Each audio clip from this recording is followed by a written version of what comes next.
They're coming to get you, Barbara. Stop it! You're ignorant. They're coming for you, Barbara. Stop it! You're acting like a child. They're coming for you. Look, there comes one of them now.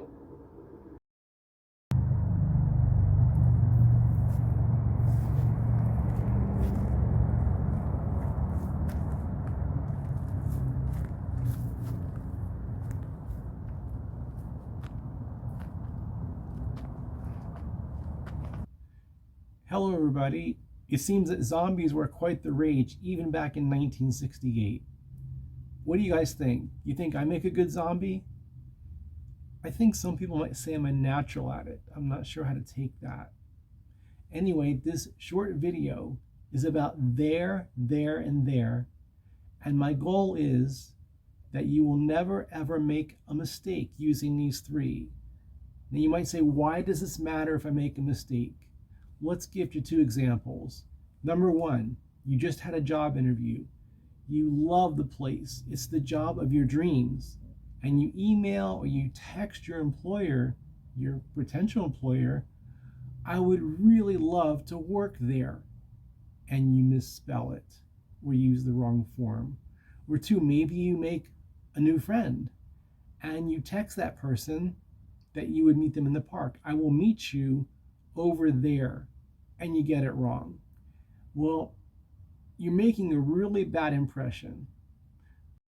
The good news is you have a 33% chance of getting it right.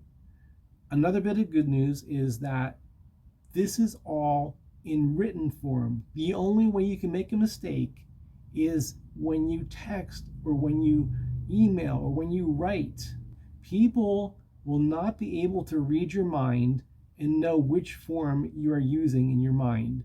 You might be misspelling this while you're talking.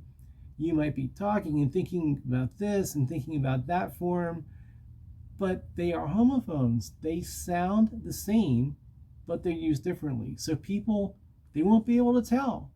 They will only be able to tell when you are writing. So how do we tell the difference? It's actually very easy. And I'm going to give you a two-step process. But first, very briefly, number one, let's talk about there. T-H-E-Y apostrophe R-E. It's simply short for they are. And as you saw in the clip, Johnny said to his sister Barbara, they're coming to get you, Barbara. If you can replace the sentence with they are coming to get you, Barbara. They're coming to get you, Barbara. That's the one you want to use. Add to there, T-H-E-R-E. Now there is normally used to address location. I will meet you over there.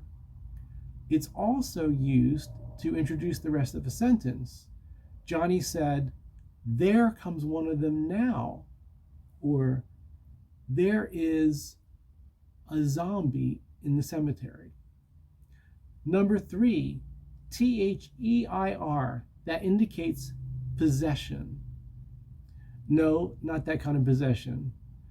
For example, Johnny and Barbara went to visit their father's grave. Of course, if you're talking about the remake in 1990, I think it was their mother's grave. If you can replace there with other possessive adjectives such as his or her, they went to visit her grave. They went to visit his grave. If you can replace it with others, then that's the one you want to use. So just to sum it up very quickly, number one, can you replace the word with they are? I'm going to return their books. I'm going to return they are books. Obviously not. They're coming to get you, Barbara. They are coming to get you, Barbara. Yes. So if you can replace there with they are, that's the one you want to choose. Number two, can you substitute there with his or her or our? We are going to return their books. we are going to return her books. We are going to return his books. If so, that's the one you want to use.